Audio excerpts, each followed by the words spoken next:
미국민들이 가구당 가계부채 10만 달러, 국가부채 25만 달러를 합해 35만 달러의 빚을 지고 있는 것으로 조사됐습니다. 미국 내 16개 주는 생활비가 비싸 연 7만 달러 이상 벌어야 생활할 수 있는 것으로 나타났습니다. 바이든 행정부가 20년 이상 상환해온 80만 명의 학자융자금 이용자들에게 이번 주 안에 탕감을 완료할 것으로 발표했습니다. 미국에서 코로나 바이러스에 감염돼 중증으로 입원하는 환자들이 한 달 이상 급증세를 보이고 있어 비상이 걸렸습니다. 경이로운 달과 우주의 모습을 생생하게 그려낸 SF 액션 재난 영화 더 문이 오는 18일 개봉합니다. 여러분 안녕하십니까? 워싱턴 뉴스 투데이입니다. 미국민들이 가구당 가계부채 10만 달러, 국가부채 25만 달러를 합해 35만 달러나 되는 빚더미 위에 올라 있습니다. 미국의 가계부채가 32조 7천억 달러에 육박하고 가계부채는 17조 1천억 달러를 넘어서 50조 달러에 도달하고 있습니다. 한면택 기자의 보도입니다. 미국은 8월 중순 현재 국가부채가 32조 7천억 달러, 가계부채는 17조 1천억 달러로 이를 합하면 50조 달러나 되는 엄청난 빚더미에 짓눌리고 있습니다. 미국민들은 17조 달러의 가계부채를 가구당으로 나누면 평균 10만 2천 달러씩의 빚을 지고 있는 것으로 계산되고 있습니다. 32조 7천억 달러의 국가부채를 가구당으로 나누면 24만 8천 달러씩 부담해야 할 것으로 나타났습니다. 국가부채와 가계부채를 합해 50조 달러를 가구당으로 나누면 35만 달러씩 빚더미 위에 올라 있는 것으로 추산되고 있습니다. 미국민들이 직접 갚아야 하는 가계부채 17조 달러 중에서 대부분을 차지하고 있는 주택모기지는 2분기인 6월 말 현재 12조 100억 달러인데 가구당 23만 6,500달러씩 모기지를 안고 매달 평균 1,355달러씩 상환하고 있습니다. 주택모기지를 모두 상환했거나 현금을 주고 산 주택들을 포함해 가구당 평균으로 나누기 때문에 전체 주택모기지 액수에 비해 가구당 평균 가계부채가 더 적은 것으로 계산되고 있습니다. 가계부채 가운데 2위로 올라선 자동차 할부 금융은 총액이 1조 5,800억 달러로 가구당 평균 22,600달러의 빚을 지고 매달 716달러씩 납부하고 있습니다. 3위로 내려앉은 학자융자금은 총액이 1조 5,700억 달러로 소폭 줄어들었는데 현재 4,350만 명이 3만 7,800달러씩 빚을 지고 있습니다. 학자융자금 월 상한이 팬데믹 기간 중 동결됐다가 3년여 만에 10월부터 재개될 예정이어서 한 달 1인당 평균 400달러, 총액으로는 180억 달러씩 갚아나가야 합니다. 학자융자금 월 상한을 재개하면서 전체의 45%나 연체할 것으로 우려되고 있는데 오는 10월 1일부터 내년 9월 30일까지 1년 동안은 연체나 디폴트로 간주되지 않고 신용평가기관이나 컬렉션 컴퍼니에 통보되지 않습니다. 사상 처음으로 1조 달러를 넘어선 신용카드 사용빚이 6월 말 현재 1조 300억 달러로 4위를 차지하고 있습니다. 올 2분기인 6월 말 현재 미국민 1억 6,720만 명이 5억 3,060만 개 신용카드를 보유하고 있으며 카드당 평균 6,000달러씩 빚을 지고 있습니다. WKTV 뉴스 한면택입니다. 미국 내에서 16개 주는 생활비가 비싸 연 7만 달러 이상 벌어야 생활할 수 있는 것으로 나타났습니다. 가장 생활비가 비싸 많이 벌어야 하는 주는 하와이로 조사됐고 매사추세츠, 캘리포니아, 뉴욕, 알래스카, 메릴랜드 등이 생활비가 비싸 돈을 많이 벌어야 하는 주로 꼽혔습니다. 미국에서는 지역에 따라 생활비가 큰 격차를 보여 생활이 가능하도록 벌어야 하는 연소득에서도 큰 차이를 보이고 있습니다. CNBC는 미국 내에서 16개 주는 생활비가 비싸 중위소득보다 많은 연 7만 달러 이상 벌어야 생활이 가능한 것으로 나타났다고 보도했습니다. 미국에서 가장 생활비가 비싸 많이 벌어야 생활이 가능한 주는 하와이로 가구당 연소득이 무려 13만 4,800달러는 되어야 하는 것으로 계산됐습니다. 하와이는 섬지역이어서 고립돼 있고 거의 수입품들이어서 비싸기 때문에 생활비가 많이 드는 곳으로 분석됐습니다. 2위는 보스턴이 있는 매사추세츠로 생활이 가능하려면 가구당 연 10만 5,500달러는 벌어야 되는 것으로 계산됐습니다. 3위는 생활비가 비싼 로스앤젤레스와 샌프란시스코 등이 있는 캘리포니아로 연소득이 9만 6,400달러는 되어야 생활할 수 있는 것으로 나타났습니다. 4위는 뉴욕시가 포함한 뉴욕주로 8만 7,900달러는 벌어야 생활할 수 있는 것으로 계산됐습니다. 5위는 알래스카로 8만 6천 달러를 벌어야 하는데 하와이와 비슷한 이유로 생활비가 많이 드는 곳으로 꼽히고 있습니다. 6위는 메릴랜드로 연 8만 2천 달러는 벌어야 생활이 가능한 것으로 나타났습니다. 7위는 버몬트로 7만 9,500달러, 8위는 오레곤으로 7만 9,200달러, 9위는 서부 워싱턴주로 7만 8,800달러, 10위는 뉴저지로 7만 7,800달러를 벌어야 할 것으로 계산됐습니다. 한인들이 많이 사는 주 지역을 보면 버지니아는 6만 5,700달러를 벌어야 생활이 가능해 이웃 메릴랜드의 8만 2천 달러보다는 1만 6천 달러나 싼 곳으로 나타났습니다. 플로리다는 6만 5,800달러를 벌어야 될 것으로 계산된 반면 이웃하는 조지아는 5만 4,600달러로 10,000달러 이상 차이가 나고 있습니다. 또한 텍사스는 연 5만 8천 달러를 벌면 생활이 가능해 비교적 생활비가 싼 편으로 나타났습니다. 미 전역에서 가장 적게 벌어도 생활이 가능한 지역은 미시시피로 5만 5,500달러로 나타나 가장 비싼 하와이의 13만 4,800달러와 비교하면 거의 3분의 1 수준으로 계산됐습니다.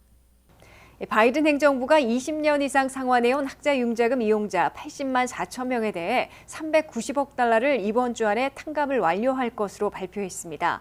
연방교육부는 이를 막으려 했던 보수단체들의 소송이 연방지법에서 기각됨에 따라 80만 4천 명에게 학자융자금 탕감을 완료해 통보하고 있다고 밝혔습니다. 안혜린 기자가 보도합니다. 바이든 행정부의 학자융자금 일괄 탕감이 비록 무산됐으나 80만 4천 명에 대한 탕감 조치는 소송 사태를 극복하고 탕감을 거의 완료하고 있습니다. 바이든 행정부는 7월 중순 발표했으나 소송 사태에 걸렸던 80만 4천 명에 대한 학자융자금 탕감 조치가 연방지법에서 승소함에 따라 이번 주 안에 완료하게 된다고 밝혔습니다. 연방정부는 80만 4천 명의 남은 융자 잔액 390억 달러를 이번 주 안에 탕감해주게 됩니다. 이번에 학자융자금을 탕감받는 80만 4천 명은 소득 기반 상환 프로그램에 가입해 20년 이상 학자융자금을 상환해온 사람들입니다.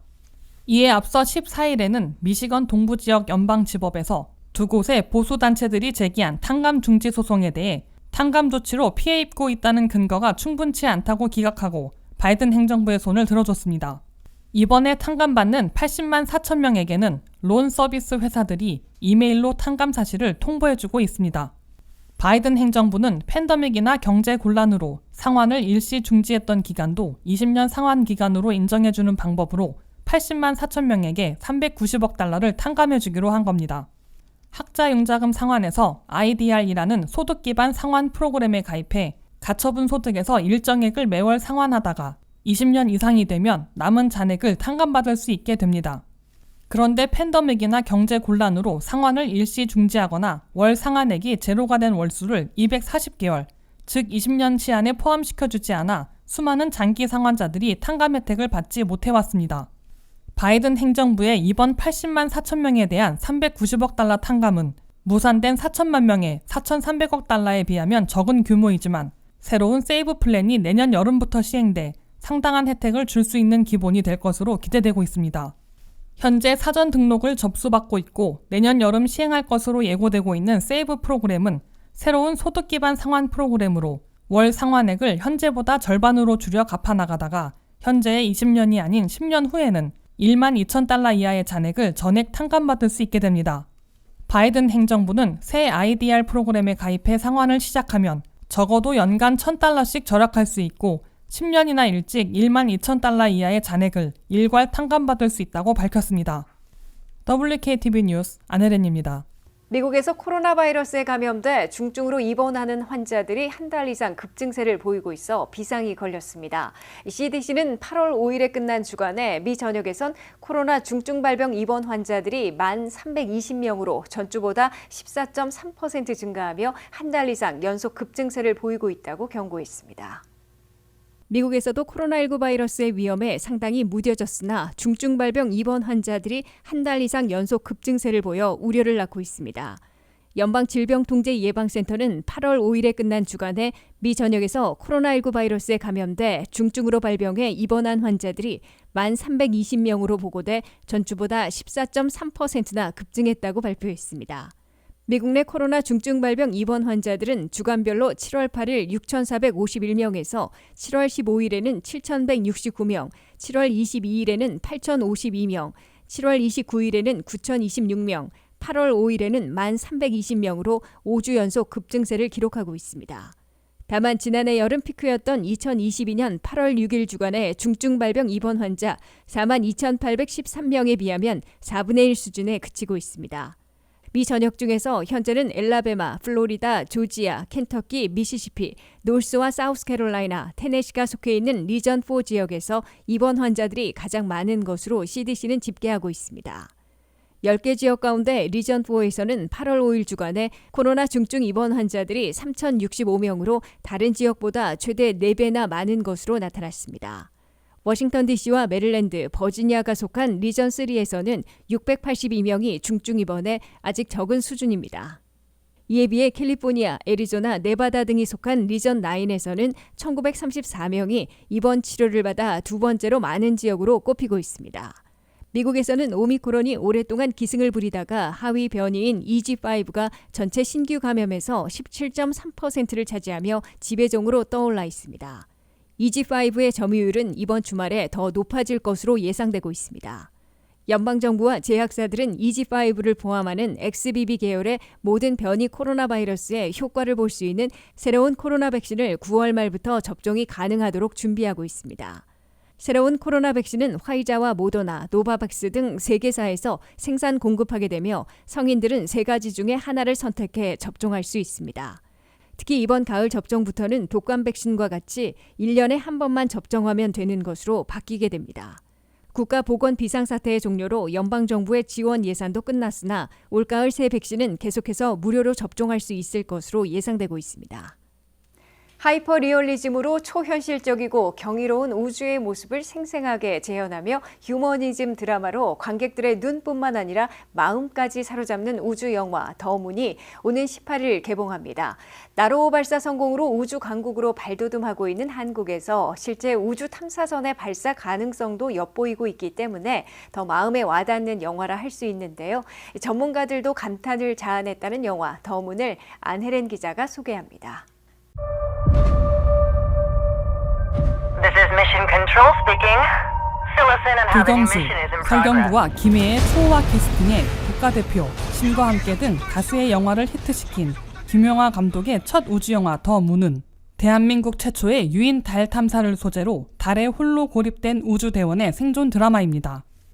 경이로운 달과 우주의 모습을 생생하게 그려낸 SF 액션 재난영화 더 문은 뛰어난 SF 효과 덕에 지구와 달을 숨가쁘게 오가며 펼쳐지는 우주 생존 드라마 속으로 관객들이 더 푹 빠질 수 있다고 자신 있게 밝혔습니다.